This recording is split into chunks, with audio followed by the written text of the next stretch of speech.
The Lady of the Barge. Presented by Audiobook Ledger. An Adulteration Act. Frank Carson had been dreaming tantalizing dreams of cooling effervescent beverages. Over and over again in his dreams, he had risen from his bed and, tripping lightly down to the surgery in his pajamas, mixed himself something long and cool and fizzy, without being able to bring the dream to a satisfactory termination. With a sudden start, he awoke. The thirst was still upon him, the materials for quenching it just down one flight of stairs. He would have smacked his lips at the prospect if they had been moist enough to smack. As it was, he pushed down the bedclothes and, throwing one leg out of bed, became firmly convinced that he was still dreaming. For the atmosphere was stifling and odorous, and the ceiling descended in an odd bulging curve to within a couple of feet of his head. Still half asleep, he raised his fist and prodded at it in astonishment, a feeling which gave way to one of stupefaction as the ceiling took another shape and swore distinctly. "I must be dreaming," mused the doctor. "Even the ceiling seems alive." He prodded it again, regarding it closely this time.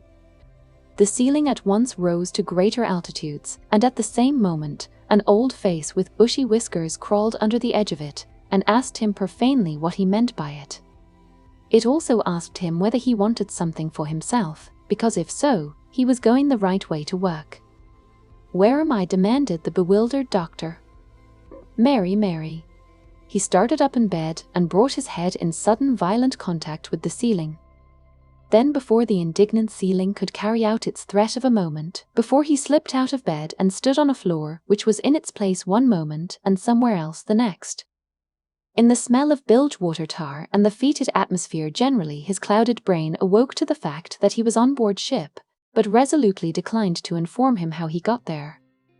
He looked down in disgust at the ragged clothes which he had on in lieu of the usual pajamas, and then, as events slowly pieced themselves together in his mind, remembered as the last thing that he could remember that he had warned his friend Harry Thompson, solicitor, that if he had any more to drink it would not be good for him.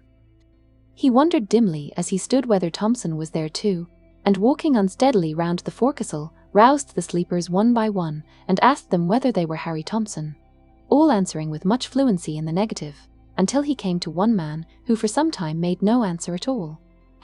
The doctor shook him first and then punched him.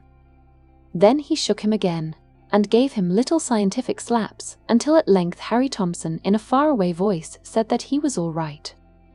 "Well, I'm glad I'm not alone," said the doctor selfishly. Harry, wake up." "All right," said the sleeper. "I am all right." The doctor shook him again and then rolled him backward and forward in his bunk. Under this gentle treatment, the solicitor's faculties were somewhat brightened, and half opening his eyes, he punched viciously at the disturber of his peace until threatening voices from the gloom promised to murder both of them. "Where are we?" demanded the doctor of a deep voice from the other side of the forecastle, which had been particularly threatening. "Bach Stella, o' course," was the reply. "Where do you think you was?" The doctor gripped the edge of his friend's bunk and tried to think. Then, a feeling of nausea overcoming all others, he clambered hurriedly up the forecastle ladder and lurched to the side of the vessel. He leaned there for some time without moving, a light breeze cooling his fevered brow and a small schooner some little distance from them playing seesaw as he closed his eyes to the heaving blue sea. Land was conspicuous by its absence, and with a groan he turned and looked about him at the white scrubbed deck, the snowy canvas towering aloft on lazily creaking spars, and the steersman leaning against the wheel regarding the officer who stood nearby. Carson, feeling a little better, walked sternly aft the officer, turning round and glancing in surprise at his rags as he approached. "I beg your pardon," began the doctor in superior tones. "And what the devil do you want?" demanded the second officer. "Who told you to come along here?" "I want to know what this means," said the doctor fiercely. "How dare you kidnap us on your beastly bilge tank?" "Man's mad," murmured the astonished second officer. "Insufferable outrage," continued the doctor.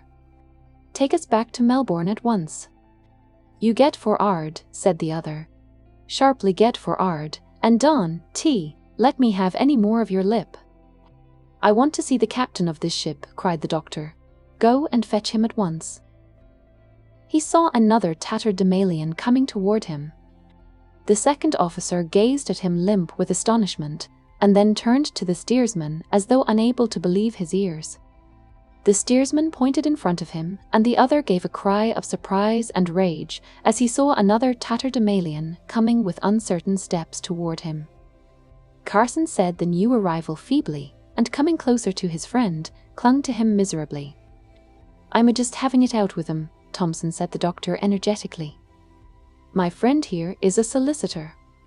Tell him what'll happen if they don't take us back, Harry."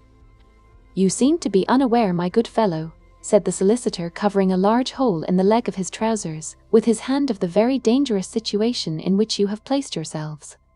We have no desire to be harsh with you." "Not at all," acquiesced the doctor, nodding at the second officer. "At the same time," continued Mr. Might. Thompson at the he let go his friend's arm and staggered away. The doctor gazed after him sympathetically. "His digestion is not all it should be," he said to the second officer confidentially. "If you done get for 'ard in 2-2s, said that gentleman explosively, "I'll knock your heads off." The doctor gazed at him in haughty disdain, and taking the limp Thompson by the arm led him slowly away. "How did we get here?" asked Mr. Fist. Harry Thompson feebly. The doctor shook his head. "How did we get these disgusting clothes on?" continued his friend. The doctor shook his head again. "The last thing I can remember, Harry," he said slowly, "was imploring you not to drink anymore." "I didn't hear you," said the solicitor crustily. "Your speech was very indistinct last night." "Seemed so to you, I dare say," said the other. Thompson shook his arm off and, clinging to the mainmast, leaned his cheek against it and closed his eyes. He opened them again at the sound of voices and drew himself up as he saw the second officer coming along with a stern-visaged man of about 50. "Are you the master of this vessel?" inquired the doctor, stepping to his friend's side. "What the blazes has that got to do with you?" demanded the skipper. "Look here, my lads. Don't you play any of your little games on me, because they want to do. You re both of you as drunk as owls." "Defamation of character," said the solicitor feebly to his friend. "Allow me," said the doctor, with his best manner, "to inquire what all this means." "Hook, I am Dr. Frank Carson of Melbourne. This gentleman is my friend, Mr. Mind Thompson of the same place, solicitor." "What?" roared the skipper, the veins in his forehead standing out. "Dr. Solicitor. Why, you damned rascals, you shipped with me as cook and a—" "There's some mistake," said the doctor. "I'm afraid I shall have to ask you to take us back. I hope you haven't to come far." "Take those scarecrows away," cried the skipper hoarsely. "Take them away before I do them a mischief. I'll have the law of somebody for shipping two useless lubbers as seamen. Look to me like pickpockets." "You shall answer for this," said Carson, foaming. "We re professional men, and we re not going to be abused by a bargee." "Let him talk," said Mr. Thompson, hurriedly drawing his friend away from the irate skipper. "Let him talk. I'll put you both in quad when we get to Hong Kong," said the skipper. "Meantime, no work, no food. Do ye hear? Start and cook the breakfast, Mr. Iced. Like, night e. Doctor, and you. Lawyer, turn to and ask the boy to teach you an A. Erda. B.S. duties." He walked back to the cabin, and the new cook was slowly pushed toward the galley by the second officer. The new A, under the same gentle guidance, being conducted back to the forecastle. Fortunately for the new seamen, the weather continued fine, but the heat of the galley was declared by the new cook to be insupportable. From the other hands, they learned that they had been shipped with several others by a resourceful boarding-house master. The other hands, being men of plain speech, also said that they were brought aboard in a state of beastly and enviable intoxication, and chaffed crudely when the doctor attributed their apparent state of intoxication to drugs. "You say you're a doctor?" said the oldest seaman. "I am," said Carson fiercely. "What sort of a doctor are you if you don't know when your liquor's been played with?" then asked the old man as a grin passed slowly from mouth to mouth. "I suppose it is because I drink so seldom," said the doctor loftily. "I hardly know the taste of liquor myself, while as for my friend Mr. Storr Thompson, you might almost call him a teetotaler." "Next door to one," said the solicitor, who was sewing a patch on his trousers as he looked up approvingly. "You might call him a sailor if you liked," said another seaman, "but that wouldn't make him one. All I can say is I never 'ad enough time or money to get in the state you was both in when you come aboard." If the forecastle was incredulous, the cabin was worse. The officers at first took but little notice of them, but feeling their torn and tattered appearance was against them, they put on so many airs and graces to counteract this that flesh and blood could not endure it quietly. The cook would allude to his friend as Mr. R. Thompson, while the A. would persist in referring, with a most affected utterance, bowled the skipper one day when they were about a week out. Dr. Carson, who was peeling potatoes, stepped slowly out of the galley and went toward him. "You say 'sir' when you re-spoken to," said the skipper fiercely. The doctor sneered. "My, if you sneer at me, I'll knock your head off," said the other with a wicked look. "When you get back to Melbourne," said the doctor quietly, "you will hear more of this." "You re a couple of pickpockets aping the gentleman," said the skipper, and he turned to the mate. "Mackenzie, what do these two ragamuffins look like?" "Pickpockets," said the mate dutifully. "It's a very handy thing," said the old man jeeringly, "to have a doctor aboard. First time I've carried a surgeon." Mackenzie guffawed loudly. "And a solicitor," said the skipper, gazing darkly at the hapless Harry Thompson, who was cleaning brasswork. "Handy in case of disputes. He's a real sea lawyer." "Cook, sir," said the doctor quietly. "Go down and tidy my cabin, and see you do it well." The doctor went below without a word, and worked like a housemaid.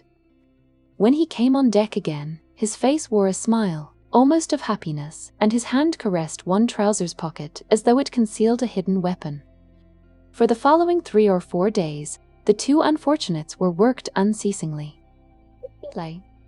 Thompson complained bitterly, but the cook wore a sphinx-like smile and tried to comfort him.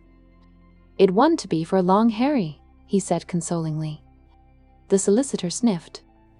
"I could write tract after tract on temperance," he said bitterly. "I wonder what our poor wives are thinking. I expect they have put us down as dead." "Crying their eyes out," said the doctor wistfully, "but they'll dry them precious quick when we get back and ask all sorts of questions." "What are you going to say, Harry?" "The truth," said the solicitor virtuously. "So am I," said his friend. "But mind, we must both tell the same tale, whatever it is." "Halloa, what's the matter?" "It's the skipper," said the boy who had just run up. "He wants to see you at once. He.'s dying." He caught hold of the doctor by the sleeve, but Carson, in his most professional manner, declined to be hurried. He went leisurely down the companion ladder and met with a careless glance the concerned faces of the mate and second officer. "Come to the skipper at once," said the mate. "Does he want to see me?" said the doctor languidly as he entered the cabin. The skipper was lying doubled up in his bunk, his face twisted with pain.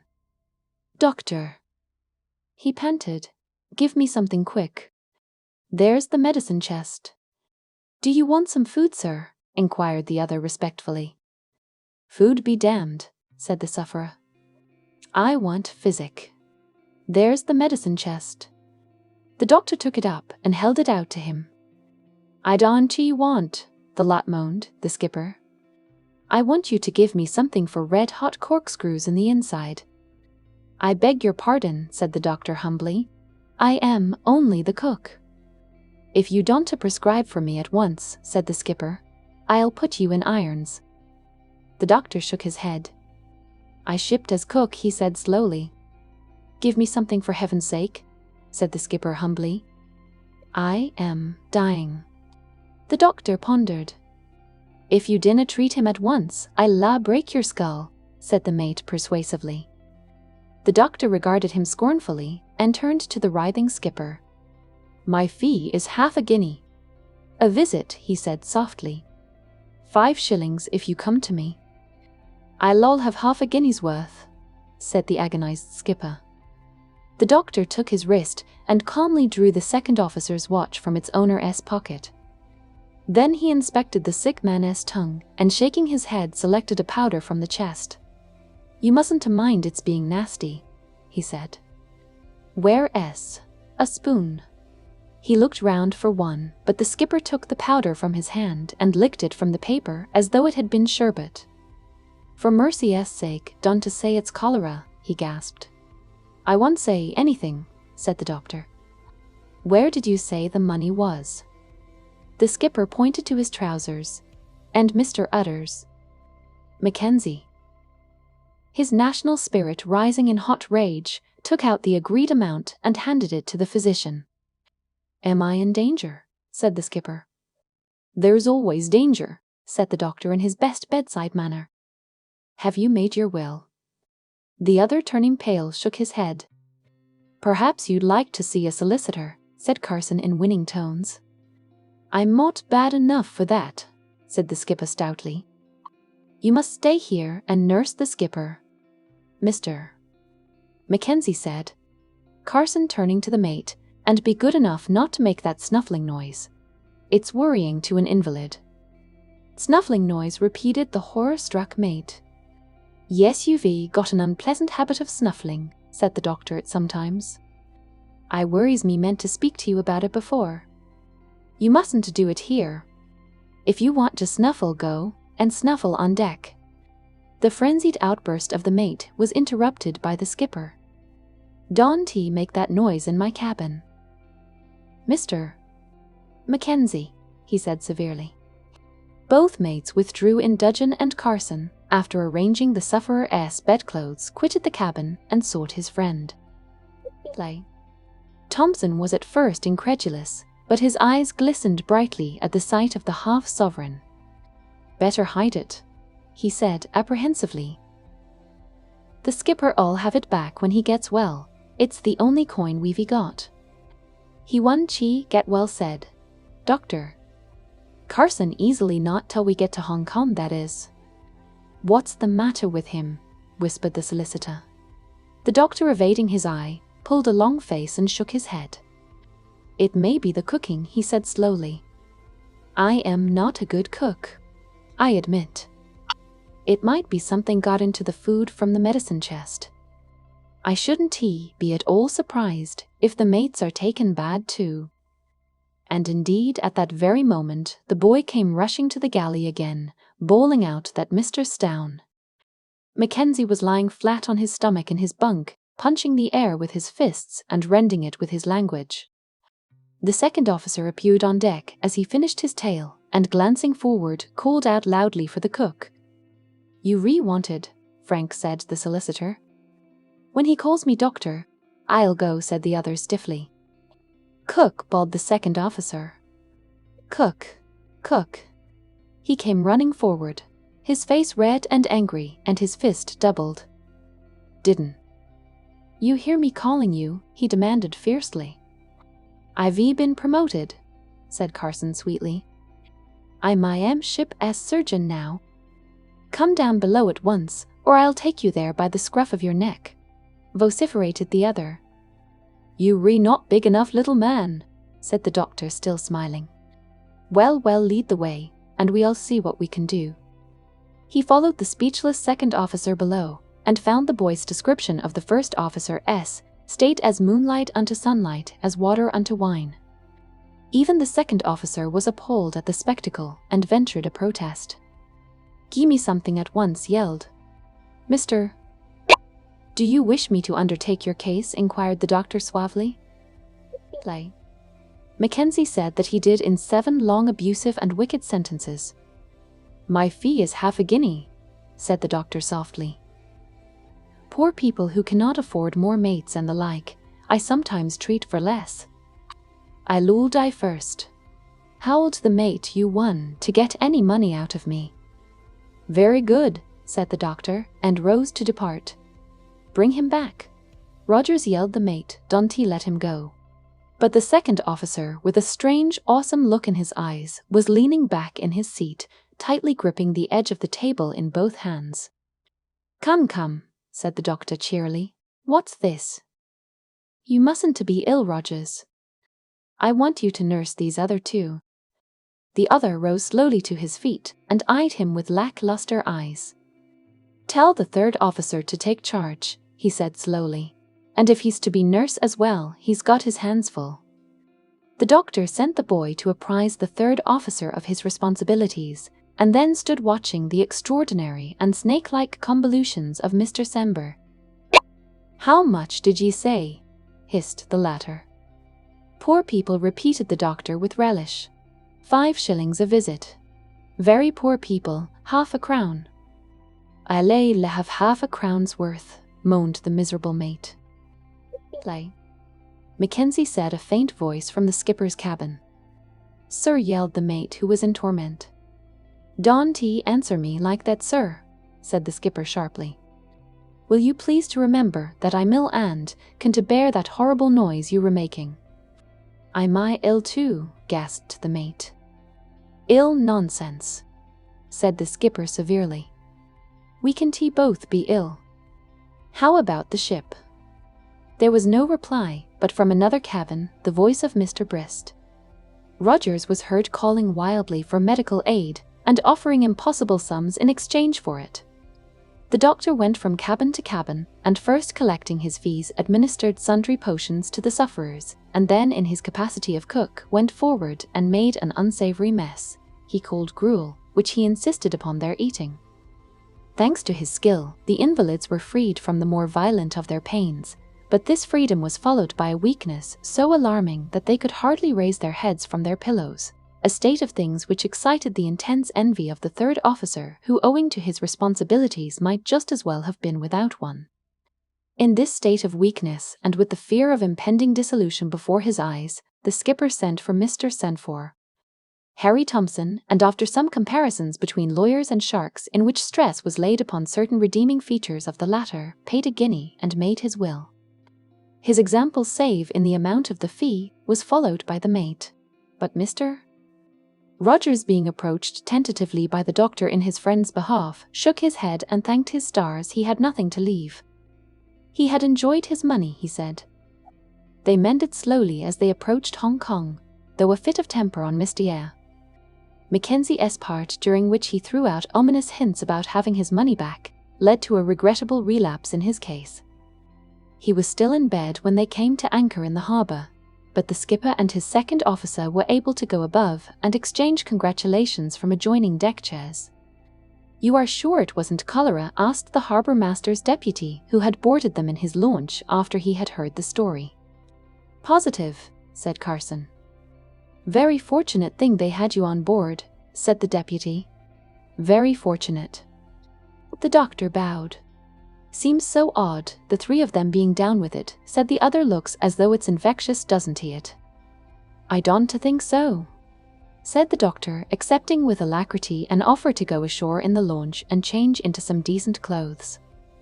I think I know what it was. The second officer leaned forward. The captain of the Stella pricked up his ears, and the second officer leaned forward with parted lips. Carson, accompanied by the deputy and the solicitor, walked toward the launch. What was it? Cried the skipper anxiously. I think that you ate something that disagreed with you, replied the doctor, grinning meaningly. Goodbye, Captain. The master of the Stella made no reply, but rising feebly tottered to the side and shook his fist at the launch as it headed for the shore. Dr. Carson, who had had a pious upbringing, kissed his hand in return.